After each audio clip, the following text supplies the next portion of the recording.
If your ASUS TUF Gaming A15 keeps crashing with a blue screen, this guide is for you. Follow these step-by-step instructions to resolve Windows blue screen of death errors and restore reliable performance. So whether you're performing updates, you're getting an IRQR not less or equal message, K-mode exception not handled, kernel data in-page error, a lot of errors pertain to this problem, and we're going to go ahead and jump into what should hopefully be a pretty straightforward process, guys, and we're going to go ahead and jump right into it.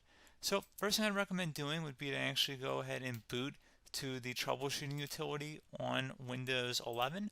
So if you do a hard power off 3 times in a row, Windows should automatically attempt to launch the starter prepared utility. And if it doesn't find anything, it will give you the option to select advanced settings, in which case it will take you to a screen that looks like this. Now, if it does not take you to a screen that looks like this, or you're unable to get to that, you can also download the Windows 10 Media Creation Utility, or Windows 11. They probably will make a creation utility for Windows 11 at some point. And it doesn't really matter, you can actually run the Windows 10 utility on Windows 11 as far as I'm aware. And you should be able to run the troubleshooting utilities built in within it. So you just would go ahead and download it to an ISO file and then burn it to a DVD or USB. It'd have to be about 4 gigabytes or more. It couldn't be a small USB flash drive, and it couldn't be a CD. It'd have to be a DVD. And then you boot your computer from it. So depending on the computer manufacturer, you'd have to tap a different key on your keyboard in order to launch that menu, in order to select what boot drive you want to go off of. So it could be anything between the escape key, F2, F8, F12, for example, and those are the function keys on the top of your keyboard. So you may have to just do a little bit of trial and error. Shouldn't take you more than a couple minutes. Googling it would probably be best before you even begin. But anyway, we're ready to go ahead and jump right into it. So we're on the choose an option page. So these will look very similar whether you're booting from it directly within Windows itself, or if you're plugged in a USB flash drive with the media creation utility installed and you selected the recovery option. So when you are setting up your Windows 11 installation or Windows 10, depending on the drive you're using, there should be an option to repair your computer in the bottom left corner of the dialog window, one of the first screens that comes up.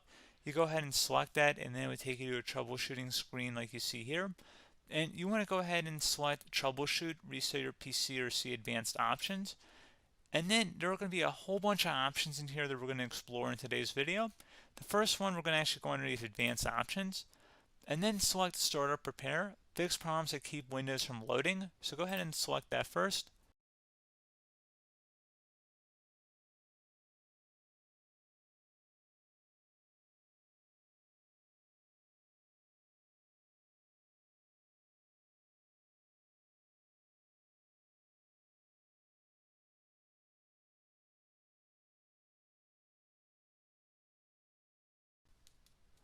Okay, so you can see it could not repair our PC. That was our first option we could try. Something else, if we go back into advanced options here and then select troubleshoot, we're going to go underneath advanced options again. You can go ahead and actually access safe mode by selecting startup settings. And then if you select the restart button, you have the option on the screen select safe mode with networking, which will give you a key on the screen. It'll tell you which key to press to enter that. I believe it's the F7 key. It'll do that for you. I'm not going to go over that in today's tutorial because I don't really want to go into safe mode, but you're more than welcome to attempt that by going into here and then selecting restart. Again, it'll launch another screen. It'll say what key do you want to press, and it'll give you like 7 or 8 different options, and you want to select safe mode with networking.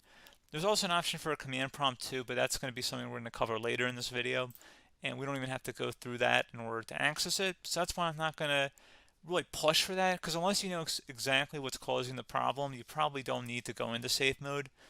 Unless you're trying to recover files, in which case then you definitely can go into safe mode, but we're trying to actually recover our computer here. So I hope that makes sense.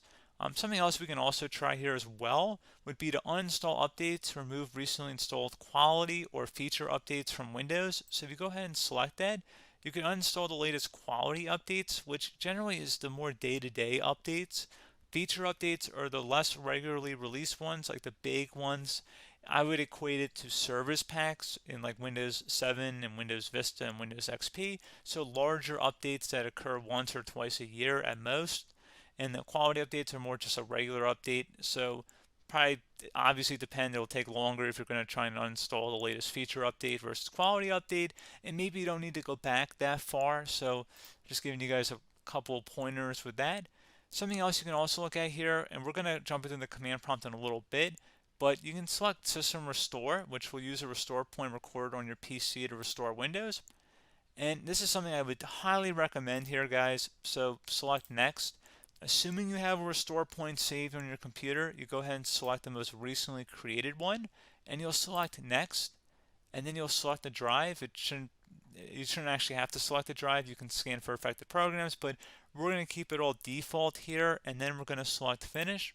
So once started, System Restore cannot be interrupted. Do you want to continue? I think we're going to select yes. I don't think we have anything better to do on our computer right now, so just give it a moment here to initialize. It will take a couple minutes to run, obviously depending on how large your hard drive is and how much is saved on the System Restore point. So just give it a couple minutes here.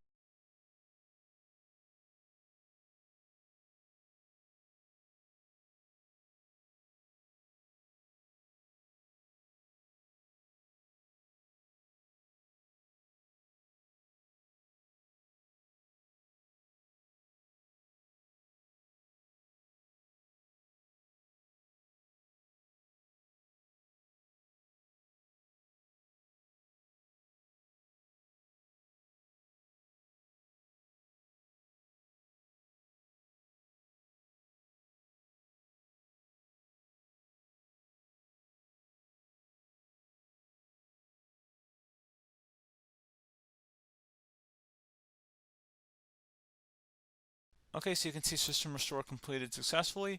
The system has been restored. Your documents have not been affected. Click the Restart button to restart your computer. Go ahead and select Restart.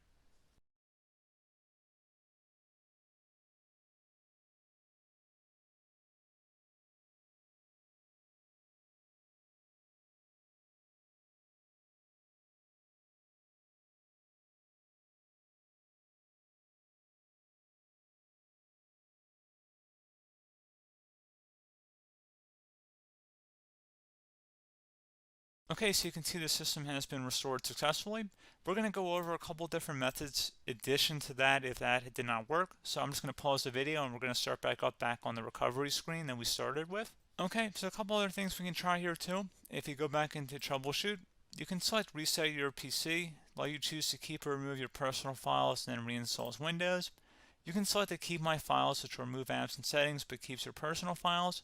You can also select remove everything, which will remove all of your personal files, apps, and settings. So this is more of a factory reset, the second option here. First option, it should not delete all of your personal files. However, it will pretty much clear most of your programs. And keep in mind, there's no guarantee that your information, number one, is even still available and easily recoverable on your computer to the point that you actually would be able to recover anything. And the second point is that there's always a chance that it won't actually recover and it will just do a factory reset anyway. So there's no guarantee that actually would keep your files anyway. So I would recommend trying to get a recovery tool and backing that up first before selecting it anyway. But again, those are a couple different options. And then something else you can try here if you go back to the choose an option. Another option, if you go underneath choose an option and select troubleshoot, advanced options, and now select where it says command prompt. Okay, so the first thing we should do is type our main hard drive here. In most cases, it should be the C drive. So you just do a C colon and then hit enter on your keyboard. So once you're underneath the C drive, we're going to type in dir and then hit enter on your keyboard. It should have program files, users, and Windows all in there. That's how you know you're in the right directory.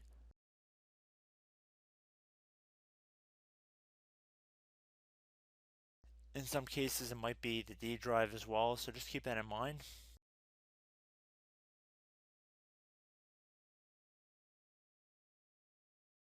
Next thing we're going to do is type in cd space / Windows / system 32 / config,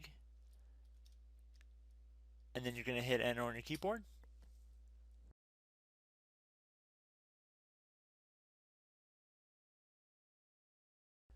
So now you're going to type md space backup. if you've seen other tutorials, it might also say to put down MD backup. That's because the backup name is pretty common when you want to back something up. So you can name this whatever you want, doesn't have to be backup. So if you've already made a backup folder in the past, you could do backup 1, for example. So once you're done setting the name you want the backup to be called, hit enter on your keyboard again.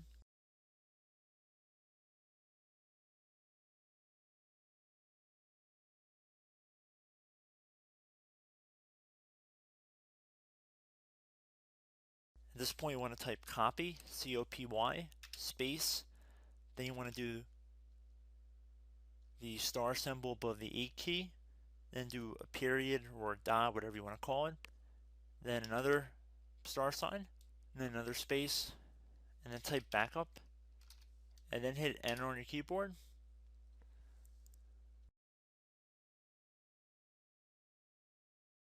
Now you want to type CD reg back, R-E-G-B-A-C-K, and then hit enter on your keyboard. So now that we are under the reg back, so now you want to type dir again, and then hit enter.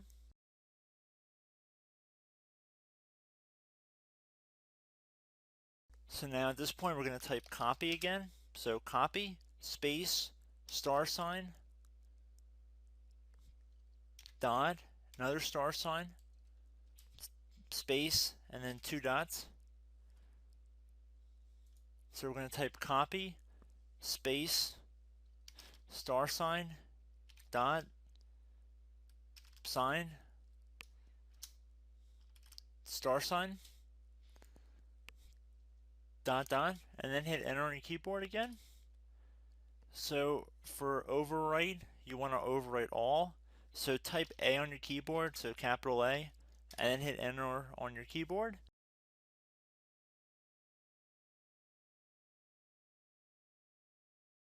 So at this point, you should be good to go. You can close out of the command prompt window, and if you accidentally continue to Windows 10, you should be all set.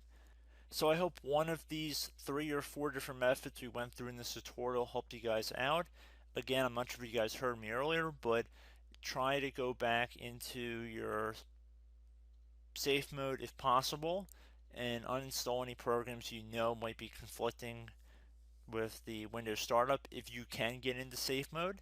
So just keep that in mind. Something very simple like that could be blocking up everything. So again, I hope this tutorial helped you guys out, and I will catch you in the next tutorial. Goodbye.